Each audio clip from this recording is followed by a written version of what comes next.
Black Rangers aren't done that often in PR. They're mainly treated as a color swapping option, so their roles can almost be anything, from Zack the dancer to Chase the guy who can't hold a date. Making it worse, some Rangers share both colors, so my list was going to be limited. This top 10 will be different. The first half will be my top 5 Black Rangers. The second half will be my top 5 other Rangers, covering White Rangers, extras, and all the other colors in between.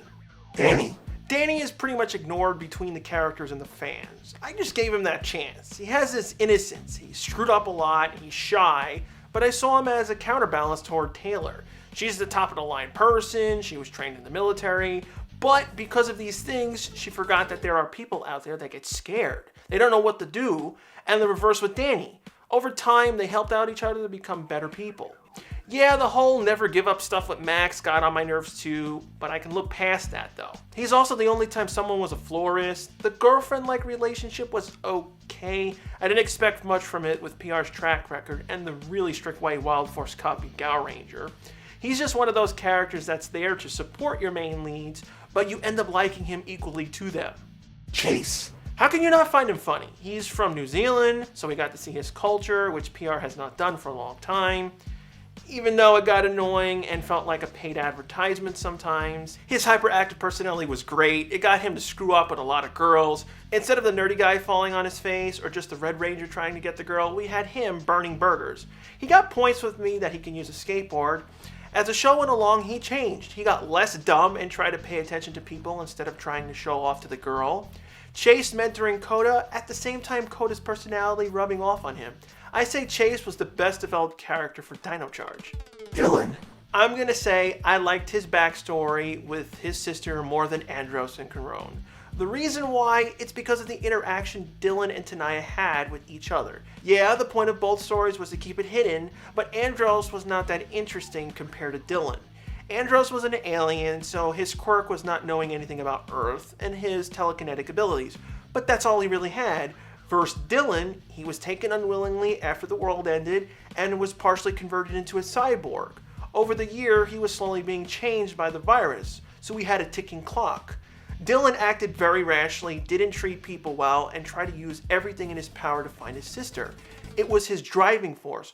While Andros and everyone was worrying about Zordon's safety, Andros didn't really have anything else. I'm not saying Andros and Carone are bad characters, far from that. They were just done in a more simpler way than what Dylan went through. And he evolved over the year. His best friend ended up being an annoying goofball and gained a connection with Summer. Zack. Zack will always be a unique character for the show. No one will have his personality or his dance moves. He's just that guy who loves everything and all the people around him. At the same time, he's no slouch. He excels in martial arts. At the same time, he can combine his dancing into it. When the situation gets really bad, he'll take charge of the team, and he'll even stand up to Jason when he's about to do something stupid. His best moment was when Jason was trying to do everything to save Tommy and to save his powers. Realistically, he couldn't if he tried. Jason could have been killed too. Zack had to remind him, let his powers go, at least Tommy will be alive. The Angela love interest, while funny, it kind of sucked because she was really hard on him. But at the same time, Zack couldn't just tell her everything. So it really didn't go anywhere. It was just the annoying back and forth. Tommy. What's this? Tommy actually being at the top of my list? Yeah, just because I didn't put him at the top for everything else doesn't mean I hate the character. I just hated what he evolved into during MMPR Season 2 through Turbo. But time heals all his wounds, which is why his Black Ranger version is my favorite. If I had to rate all the Tommy colors separate, MMPR Green would be 3 out of 5, MMPR White a 2, Zeo Red a 3, Turbo Red a 0, and Dino Thunder Black a 5. My problem with Tommy is this. He was a great basic character when he came into the show. He was your nice guy helping out a girl, then the villain captured him, brainwashed him, and made him evil. He destroyed the Ranger's safety, violated Alpha, and nearly killed Zordon. I was 7 when those episodes aired. That will leave an impact. As the show progressed, Tommy was promoted to leader. I always felt he hurt the team dynamic doing that. Red Ranger has been the leader up to that point. Just because he's loved doesn't mean I want Jason, and later on Rocky, to do nothing. So him descending down like a prophet got me annoyed. When we went into Zeo, it was better. Tommy moved to Red Ranger and restored the team dynamic. But Rocky was still hurt from this problem, so it left me resentment. And overall, Tommy became more annoying when they kept trying to shoehorn him doing other things, like the whole Native American nonsense. It peaked when he went into Turbo. At that point, everyone was just doing the motions. Tommy, the worst off, he was barely there, doing some sort of race car driving that came out of nowhere. Thanks to the time he was gone and his return to Dino Thunder, it gave me a break from him. Tommy being a teacher and a paleontologist, I can swallow that, not him becoming a race car driver. Plus, he had Haley. That was their plot hole fix. I did worry that Tommy would have become the focus of the show.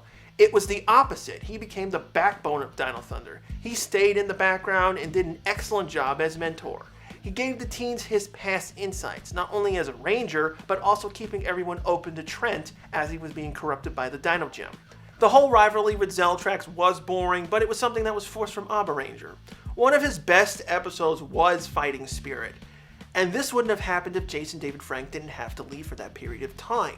They worked with the limitation and paid it off with an excellent return to screen. Black Ranger Tommy basically became Green Ranger Tommy.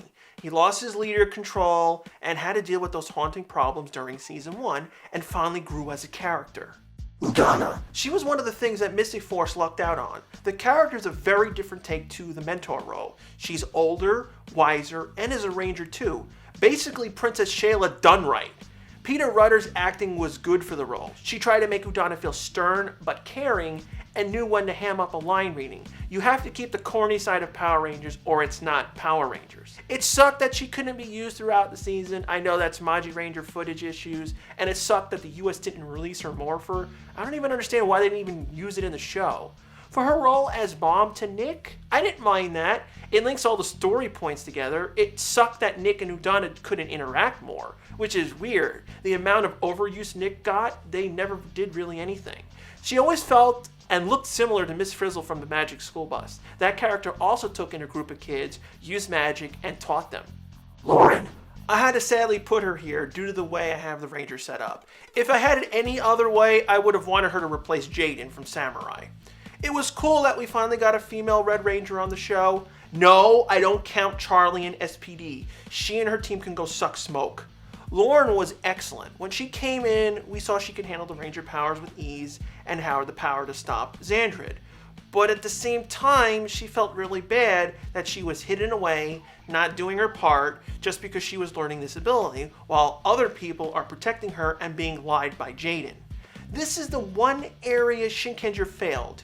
Kaoru came in, was great being Shinken Red, but she was absolutely horrible to everyone around her. If I was there, I would never want to serve with her. I was in the same position Genta was. You kicked out Takaru, everyone is confused, and she doesn't give two pennies how people feel? Lauren was the complete opposite, and I think that was for the better. She handled the character, was more enjoyable than Jaden, and she got to use the Shamarizer the correct way the Shonophone was used. If it was okay for her to use it properly, why not the others? We are talking about cell phones that have a brush. Don't try to pull nonsense and have Mike act like you have the old cooler phone. How does that make sense? Phillip. He was a jerk, but I defend how he treated the Rangers initially. You have to see it from his point of view. The Rangers had the Xandar exhibit and posed as a part of the royal family. Of course he was going to be pissed. To him, that's illegal, and second, you're insulting his family. I don't defend how he acted towards Coda. Who cares that he didn't have shoes on? Big whoop. All's you know, he was cleaning up garbage and didn't want them ruined. These bad traits made me like him. Plus, when he wanted to become a ranger, he was doing it in all sorts of selfish ways, and we could see that the Energy Gems have some sort of intelligence. It understands when someone was faking it. He didn't do much in Dino Charge, but he was used very well in setting up Ivan's backstory and had a story of his own. He was the best out of the extra Rangers in Dino Charge. Kendall. She was very critical of everyone, especially Shelby. Her main issue was that she viewed everyone as a subordinate. She didn't want friends in the normal sense, just workers to get things done. It took a lot of pounding into her head, but Shelby finally got through to her. I saw her as the season's mentor, not keeper. Basically, keeper was Haley and Kendall was Tommy. I really found her interesting, and I was really annoyed that there was no episode about her. Nothing about who she really was before the museum, or how she met Keeper.